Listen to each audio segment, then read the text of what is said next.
दिल्ली की हर खबर अपने मोबाइल पर पाने के लिए सब्सक्राइब कीजिए दिल्ली दस्तक न्यूज़ चैनल को और हर लेटेस्ट अपडेट के लिए बेल आइकन जरूर दबाएं। अब तक सरकार किसानों के साथ 5 दौर की बैठकें कर चुकी है, लेकिन कोई नतीजा निकलकर सामने नहीं आ पाया है।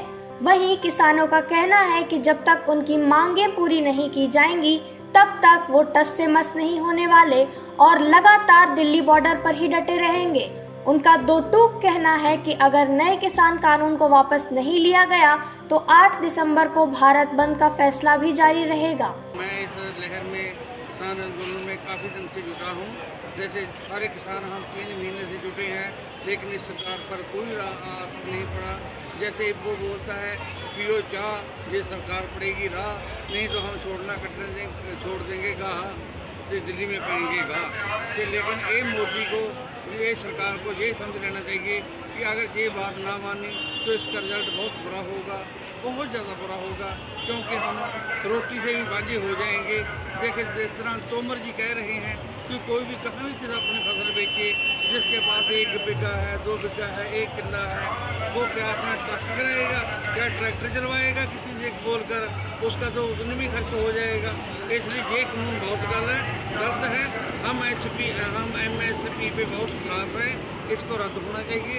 अगर ये रद्द नहीं होगी तो हम रद्द हो जाएंगे, हम अपनी कुर्बानी दे देंगे, लेकिन इसको रद्द नहीं होने देंगे।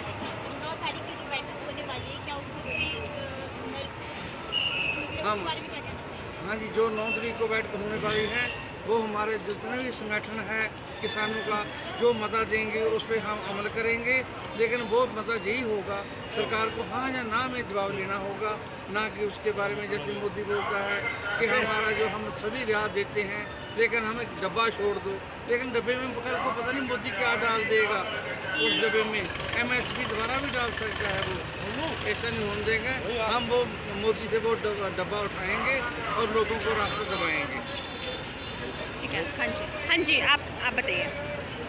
रणवीर सिंह, दिल्ली दस्तक, हिसार हरियाणा से, दिल्ली दस्तक, किसान परिवार से हैं। DILLI। देखिए जी, बड़े अफसोस की बात है कि जो वर्तमान सरकार में आज प्रधानमंत्री, केंद्रीय मंत्री या हरियाणा के बीजेपी अध्यक्ष, मुख्यमंत्री या पंजाब के, या सारे जो वर्तमान सरकार में बैठे हुए लोग हैं, उनसे ये पूछना चाहिए कि उनकी पुरानी कैसेट, पुरानी रिकॉर्डिंग जो आपके पास है, वो कितने ऐसी थे स्वामीनाथन आयोग के, वो कमीज निकाल के स्वामीनाथन आयोग की सरकारों से लागू करने के लिए यात्रा करते रहे किसानों के साथ। और जब सरकार में आते ही क्या व्यवस्था बदल दी उन्होंने?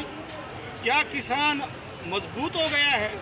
बल्कि किसान तो आर्थिक रूप से उससे भी ज़्यादा जो है ना मारा गया है। और इन काले कानून लागू होने के बाद तो उसका बच्चों का भविष्य भी बिल्कुल ख़त्म हो जाएगा। यही कारण है कि दिल्ली के यहाँ दरबार में, यहाँ दहलीज पर ये 80, 85, 100 साल के बुजुर्ग सर्द रातें सड़कों पर बिता रहे हैं, वरना इनको कोई चाव नहीं है कि इतने दिनों से ये सड़कों पर सर्द रातें बुजुर्ग गुजारें। अगर एक दिन भी, एक रात भी कोई मंत्री या कोई नेता या सरकार का नुमाइंदा इनके साथ यहाँ रात गुजार कर देख ले, लेकिन क्यों कि ये इतना करूर मजाक कर रहे हैं, चाहे मन की बात के जरिए, चाहे कोई और के जरिए।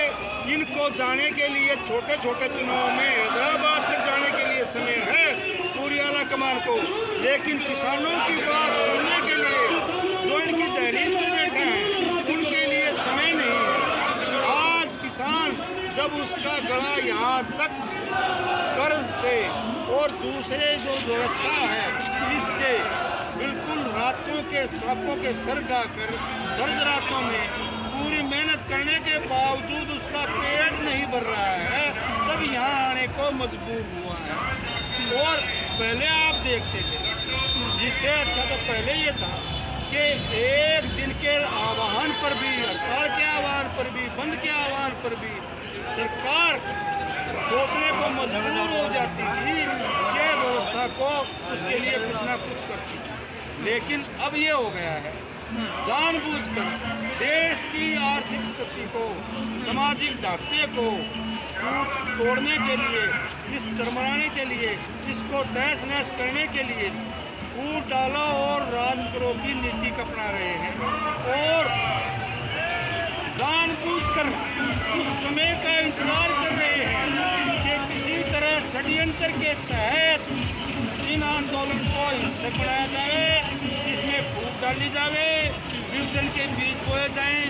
लेकिन मुझे इस बात का गर्व है कि हमारे किसान भाई इतने संवेदनशील हैं, इतने अनुशासन का परिचय दे रहे हैं, इतने शांतिपूर्वक धैर्य से केंद्र सरकार के दरबार पर बैठे हैं इस आस में कि केंद्र सरकार अब भी समय है, हमारे सब्र का इम्तिहान मत लीजिए, हमारी जो 100% जायज़ मांगे हैं उनको स्वीकार कीजिए। और ये 100% जायज़ ये भी सिद्ध हो गया है कि विज्ञान भवन में आपने केंद्रीय मंत्रियों के जो वहाँ पर मौजूद थे, वहाँ पर जो उनके बयान सुने होंगे कि हाँ कानून में खामियां हैं और हमसे ये हुआ है, गलती हुई है।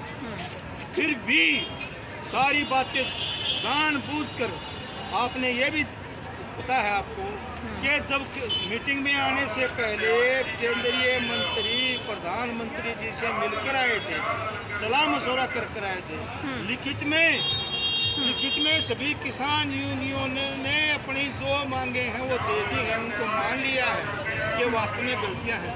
तो अब फिर देरी इसी वजह से हो रही है कि किसी तरह इस बात को टाल मटोल के जरिए यहाँ से इन किसानों को खाली हाथ लौटाया जाए। क्या देखिए, भगवान सरकार को सद्बुद्धि दे, अगर 9 तारीख की मीटिंग भी असफल होती है तो देश की हर तरीके से व्यवस्था, चाहे अर्थव्यवस्था है, चाहे सामाजिक व्यवस्था है, चाहे कानून व्यवस्था है, उसके चरमराने का बड़ा खतरा रहेगा, उसके खराब होने का सभी को पता है, अंदेशा रहेगा। क्योंकि एक सब्र की भी आखिर कोई इंतहा होती है। आज तक ये देखोगे आप सभी मीडिया चैनल का धन्यवाद, इनका धन्यवाद ही होना चाहिए कि 100 साल के, 80 साल के, 85 साल के बुजुर्ग अपने यहाँ सर्द रातें बड़े अनुशासित तरीके से गुजार रहे हैं और बड़े अनुशासित तरीके से इस आंदोलन को चलाए हुए शांतिपूर्वक तरीके से।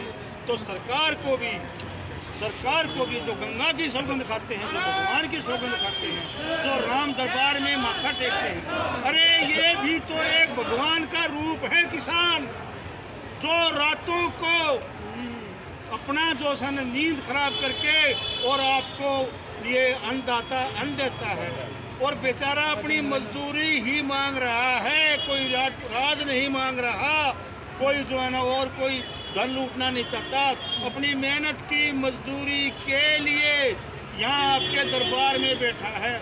आप में अगर थोड़ी बहुत भी संवेदनशीलता होती तो इसको यहाँ 400-500 किलोमीटर से चलने से पहले ही इनकी समस्याओं का समाधान करना आपका कर्तव्य बनता था, आपका फर्ज बनता था। लेकिन आपने पता नहीं क्या आपका जो है हृदय है, आपका हृदय तो पत्थर से भी ज़्यादा हो गया है कि आप किसी की जो है ना मजबूरी को, को जायज़ बातों को भी नहीं समझ रहे हैं। बड़े अफसोस की बात। भगवान वर्तमान सरकार को, केंद्रीय सरकार को सद्बुद्धि दे और देश को बर्बाद होने से, किसान को बर्बाद होने से बचाए। हमारे तो सभी किसान वर्ग की यही उनसे एक अनुरोध है कि हम आपके दरबार पर यहाँ आस लगाए, आस भरी निगाह से बैठे हैं और आप तुरंत उनका समस्याओं का समाधान करिए। हम यहाँ मजबूरी में हैं, हमारा कोई जो है ना ये दूसरा कोई इरादा नहीं है, हमारी मजबूरी आपके द्वार ले आई है। खाली हाथ लौटाओगे तो भगवान तो नाराज हो ही होगा। ये जो इंसान, ये किसान नाराज हो गया तो ये देखना इसका हर्ष बहुत बुरा होगा, ये आपको समझ लेना चाहिए। इसमें रहते आप